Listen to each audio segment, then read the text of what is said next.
ایک صاحب ہیں شاہد بشیر صاحب، یہ کہتے ہیں کہ صاحب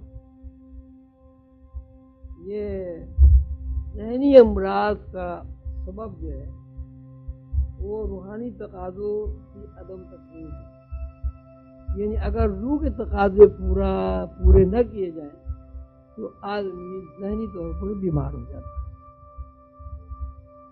اس کے بارے میں پہلے بھی کئی بار عرض کیا جا چکا ہے، اب پھر آپ اس کو سمجھ لیں کہ یہ جو ہمارا جسمانی نظام ہے، یہ ہمارا جسمانی نظام جو ہے خود مختار نظام نہیں ہے، یعنی ایسا نہیں ہے کہ ہم یہ کہیں گے جی جسمی سب کچھ ہے۔ اس کی مثال ہمارے سامنے ہے کہ جب تک اس مادی وجود کے اندر روح موجود رہتی ہے، مادی وجود چلتا ہے، مادی وجود پھرتا ہے، مادی وجود کھاتا ہے، مادی وجود سوتا ہے، اور جب اس جسم کے اندر سے یعنی مادی وجود کے اندر سے یہ مادی وجود کو سنبھالے ہوئے جو نظام ہے، روح کا نظام، وہ جب اس جسم سے رشتہ توڑ لیتا ہے تو اس جسم کی مادی جسم کی کوئی حیثیت ہی نہیں رہتی اس کے علاوہ کہ یہ مٹی ہو جائے۔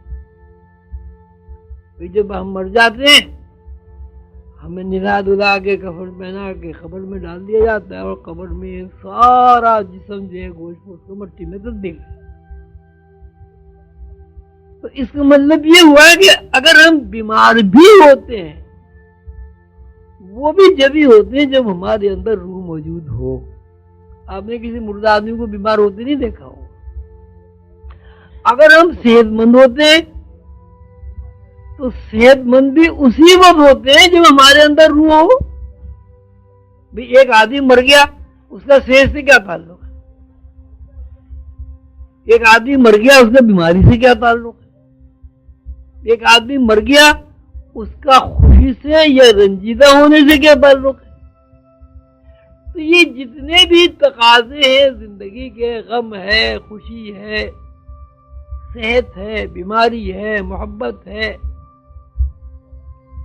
تعلق خاطر ہے، یہ سب اسی وقت تک ہے جب تک ہمارے اندر روح کام کر رہی ہے، اور جب ہمارے اندر سے روح نکل جاتی ہے تو آپ نے کبھی نہیں دیکھا ہوگا کوئی مردہ جسم جو ہے وہ اٹھ کے بیٹھا ہو، کسی مردہ جسم نے کبھی پانی مانگا ہو، کسی مردہ جسم نے کسی کی شکایت کی ہو،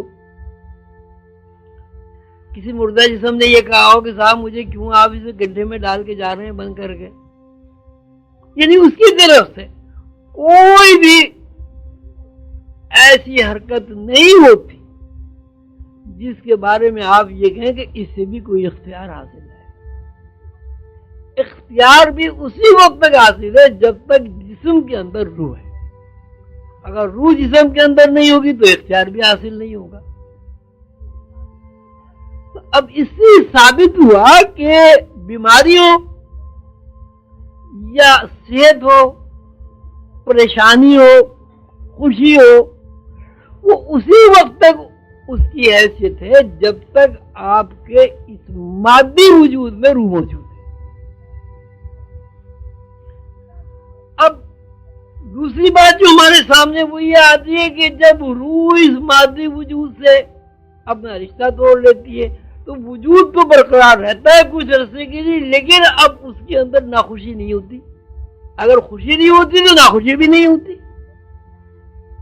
اگر صحت نہیں ہوتی تو بیماری بھی نہیں ہوتی، بیماری نہیں ہوتی صحت بھی نہیں ہوتی۔ تو اگر ہم کسی طریقے سے اپنی روح سے واقفیت حاصل کر لیں تو ہم اس بات سے واقف ہو جائیں گے کہ پریشانی کیا ہے، غم کیا ہے اور خوشی کیا ہے۔ جب ہم پریشانی اور غم کی حیثیت جان جائیں گے اور خوشی کی حیثیت جان جائیں گے تو ظاہر ہے ہم غم کے قریب ہی نہیں جائیں گے، خوشی کو ہی اپنائیں گے، خوشی سے اپنا رشتہ جوڑیں گے۔ اور جو قرآن پاک کے حساب سے جو بات ہے وہ یہ ہے کہ جو لوگ اپنے روح سے واقف ہو جاتے ہیں وہ اللہ کے دوست بن جاتے ہیں. الا ان اولیاء اللہ لا خوف علیہم ولا هم یحزنون. یعنی جب آپ اپنے روح سے واقف ہو گئے اور اللہ نے اپنی رحمت سے اپنے فضل و کرم سے آپ کو دوست بنا لیا، اب جیسے ہی آپ اللہ کے دوستوں کے گروہ میں شریک ہوئے، شامل ہوئے، اب آپ کے اوپر یہ قانون لاگو ہو گیا کہ اللہ نے یہ فیصلہ فرما دیا ہے کہ اللہ کے جو دوست ہوتے ہیں انہیں خوف اور غم ہوتے ہی نہیں. لا خوف علیہم ولا هم یحزنون. جب خوف اور غم نہیں ہوگا تو پریشانی بھی نہیں ہوگی، بیماری بھی نہیں ہوگی، ذہنی ڈپریشن بھی نہیں ہوگی. تو اس پریشانی سے نجات پانے کے لیے، غم و آلام سے نجات پانے کے لیے، بیماریوں سے نجات پانے کے لیے یہ ضروری ہے کہ ہم اپنے آپ سے واقف ہوں. اور ہمارا جو اپنا آپ ہے یہ مادی وجود نہیں ہے. اگر ہمارا اپنا آپ مادی وجود ہوتا تو یہ روح جب اس سے رشتہ توڑ لیتی تو اس وقت بھی اس کے اندر حرکت ہوتی، اس وقت بھی اس کے اندر قوت مدافعت ہوتی.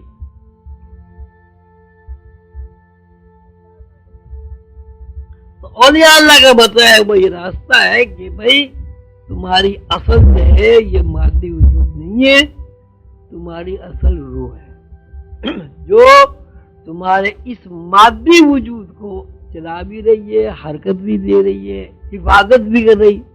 ابھی دیکھیں ایک آدمی سو رہا ہے، سونے کے حالت میں بھی آدمی آدھا تو مردہ ہو ہی جاتا ہے.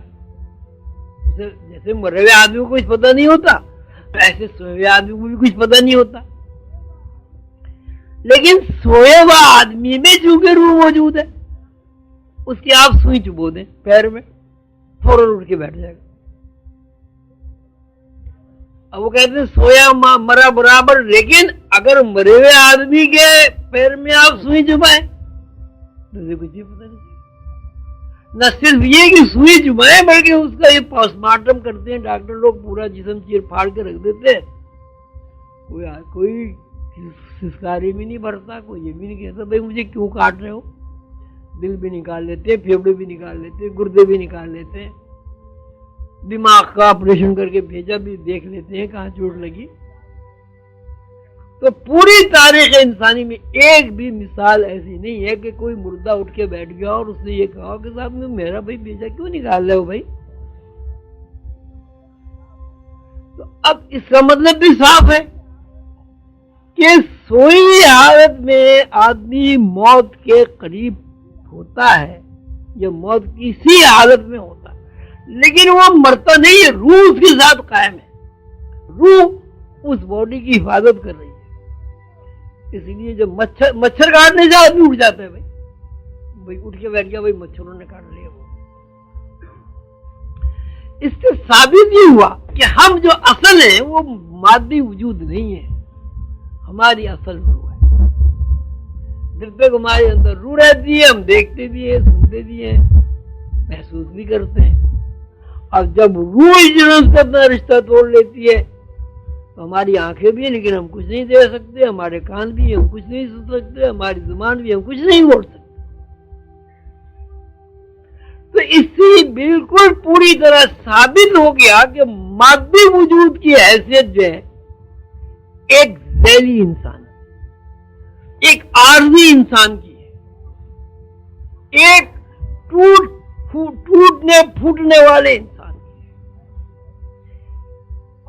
ایسی حیثیت ہے اس جسم کی کہ جو مٹی کے ذرات میں تبدیل ہو جاتا ہے.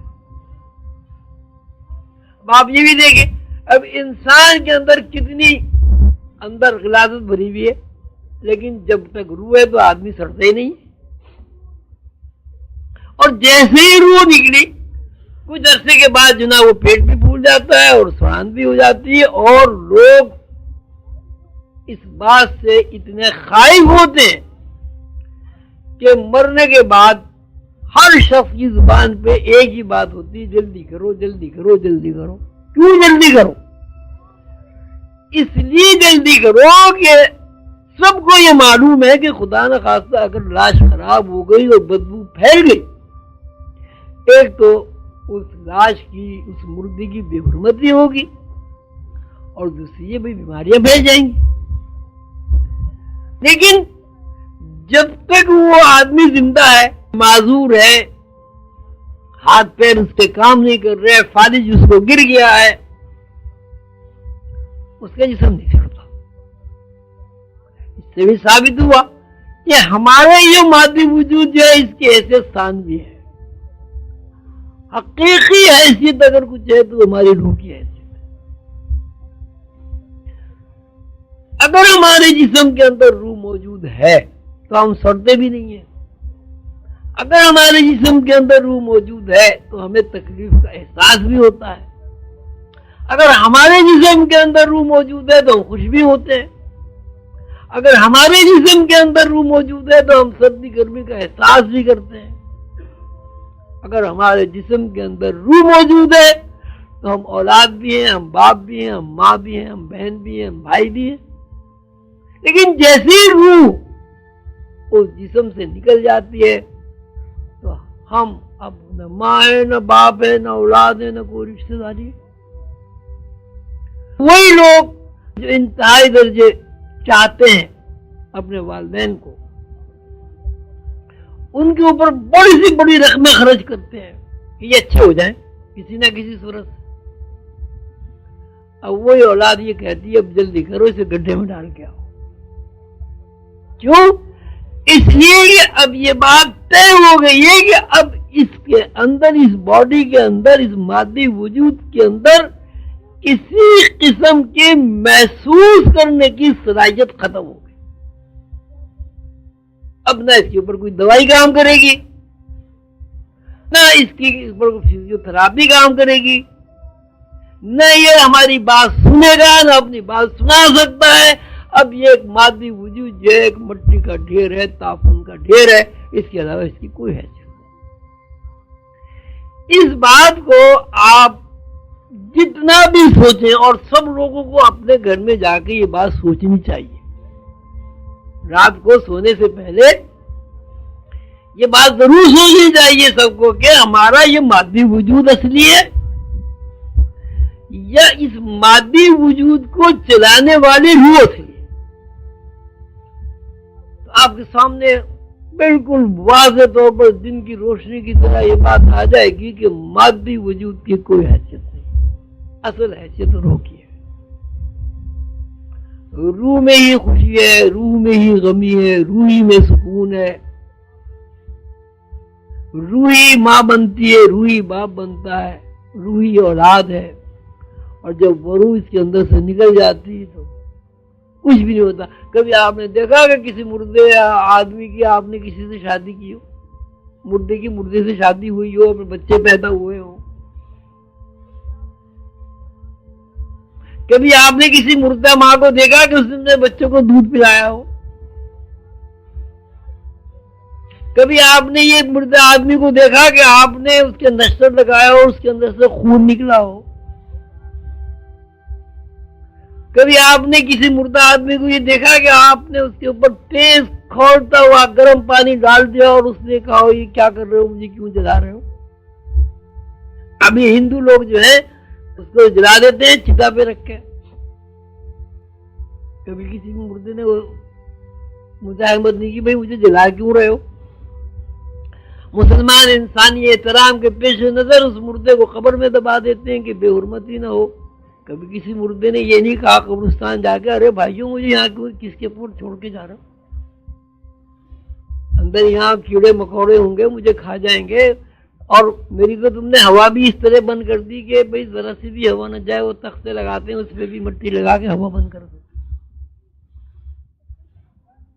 تو اس کا مطلب یہ ہوا کہ مادی وجود کی حیثیت ثانوی ہے، اصل اگر انسان کوئی ہے تو وہ روح ہے۔ اور جب کوئی آدمی اصل انسان سے واقف ہو جاتا ہے تو اس بات سے بھی وہ واقف ہو جاتا ہے کہ خوش رہنا کیا چیز ہے، غمگین ہونا کیا چیز ہے، بیماری کس طرح آتی ہے اور صحت کس طرح آتی ہے۔ اور جب کوئی بندہ اپنی روح سے واقف ہو جاتا ہے تو اللہ تعالیٰ کا دوست بن جاتا ہے، اور اللہ تعالیٰ کے دوستوں کے لیے خود اللہ تعالیٰ نے فرمایا کہ میرے دوستوں کو غم اور خوف نہیں ہوتا۔ اب اس کا بہت آسان طریقہ یہ ہے کہ ہر شخص رات کو سونے سے پہلے 10 منٹ بیٹھ کر لیٹ کر یہ جس لیے بھی ممکن ہو اس بات پر غور کرے کہ میری جسم کی حرکات و سکنات کیا ہے اور کس کے تابع ہے۔ کیا جسم کی حرکات و سکنات انڈیپینڈنٹ ہیں، خود مختار ہیں، یا غیر اختیار؟ ظاہر ہے جب آپ جتنا بھی غور و فکر کریں گے اس غور و فکر کے نتیجے میں آپ کو یہی بات ملے گی کہ جسمانی گوشت پوش کا کوئی بھی اختیار نہیں ہے۔ نماز بھی آدمی اسی وقت پڑھتا ہے جب اس کے اندر روح ہوتی ہے، گناہ بھی آدمی اسی وقت کرتا ہے جب اس کے اندر روح ہوتی ہے، معافی بھی آدمی جب یہ مانگتا ہے جب اس کے اندر روح ہوتی ہے،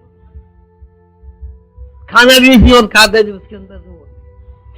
اب جتنا آپ اسے تلاش کریں گے اسی کے حساب سے آپ اپنی روح سے واقف ہو جائیں گے، اور جیسے جیسے کوئی بندہ اپنی روح سے واقف ہوتا ہے اسی مناسبت سے اس کی زندگی میں سے پریشانیاں، بیماریاں، مصیبتیں، بے یقینی، شکوک و شبہات اور وسوسے نکل جاتے ہیں، اور جب وسوسے اور شکوک و شبہات نکل جاتے ہیں تو وہ یقین کی دنیا میں داخل ہو جاتا ہے۔